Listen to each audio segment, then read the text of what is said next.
दो चीजें हैं, जरा विचार करिएगा। भगवान के मंदिर, शंकर भगवान के मंदिर में लोग जल चढ़ाने के लिए जाते हैं। शिव जी के मंदिर में लोग जल चढ़ाने जाते हैं। आप लोग जाते हैं कि नहीं जाते? जम के तो बोलो, जाते हैं। ठीक है।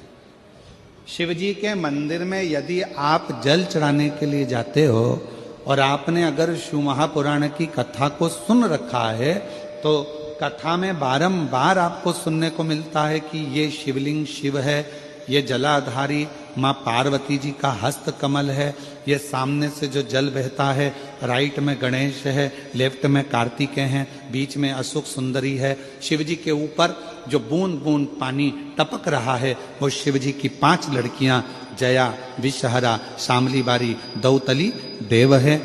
ये सारा पूरा की पूरा स्थान शिव जी के सामने से, जहां से जल बहकर जमीन पर आकर नीचे जाता है, वहां पर 33 कोटि देवता विराजमान हैं।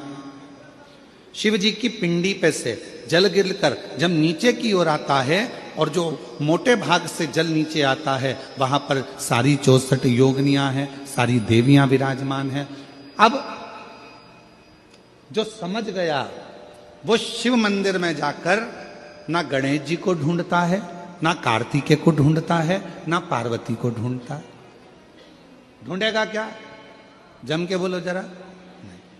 ना वो कार्तिकेय को ढूंढ रहा है, ना वो श्री गणेश जी को ढूंढ रहा है, ना वो पार्वती को ढूंढ रहा है। अब जिसके दिल में ही शिव नहीं बसा है, जो भगवान शंकर को जान ही नहीं पाया, वो मंदिर में जाकर क्या करता है? एक लोटा पानी लेगा, शंकर जी पे भी चढ़ा देगा, उसी पानी में से गणेश जी को भी चढ़ा देगा, उसी पानी में से पार्वती जी को भी चढ़ा देगा, उसी पानी में से कार्तिकेय जी को भी चढ़ा देगा। अरे भैया, अगर शिव महापुराण की कथा सुनी है तो शंकर की कथा में आता है, जहां शिवलिंग है, जहां शंकर विराजमान है, वहां जल पूर्ण समर्पित कर दो, सारे देवताओं में अपने आप पहुंच जाता है। उसको देना नहीं पड़ता, उसको पहुंचाना नहीं पड़ता। और ये गलती बहुत सारे लोग करते हैं। आप लोगों से निवेदन है, शिव जी के मंदिर में अगर जल चढ़ाने जाना है आपको, तो पार्वती मैया को अलग से जल नहीं चढ़ाना, कार्तिकेय जी को अलग से जल नहीं चढ़ाना, गणेश जी को अलग से जल नहीं चढ़ाना। किसी भी मूर्ति पर शिव को जल चढ़ाने जाओ तो अलग से किसी मूर्ति पर जल मत चढ़ाओ, ना पार्वती जी को, ना गणेश जी को, ना कार्तिकेय जी को। अगर जल चढ़ाना है तो केवल देव अधिदेव महादेव पर चढ़ाओ, वो जल सारे देवताओं तक अपने आप पहुंच जाएगा, उसको पहुंचाने की जरूरत नहीं है। चलो और सरल भाषा में समझ लो। तुम्हारे घर में तुलसी का पौधा है? हाथ उठाओ जरा, किस किस के यहाँ? सब लोग रख लो। अब ठीक है, रखो। तुलसी के पौधे में पानी कौन कौन देता है? सब देते हो? ठीक है।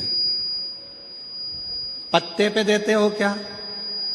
नहीं। डाली पर देते हो क्या? नहीं। मंजरी पर देते हो क्या?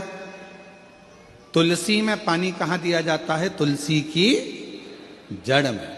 जड़ में पानी दे दिया तो वो तुलसी के पत्ते पत्ते में पानी पहुंच जाता है, मंजरी में पानी पहुंच जाता है।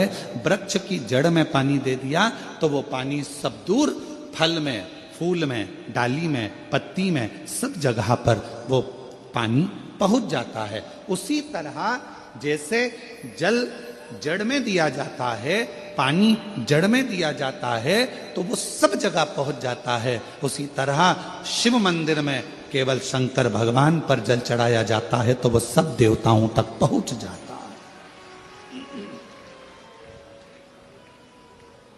सब देवताओं तक।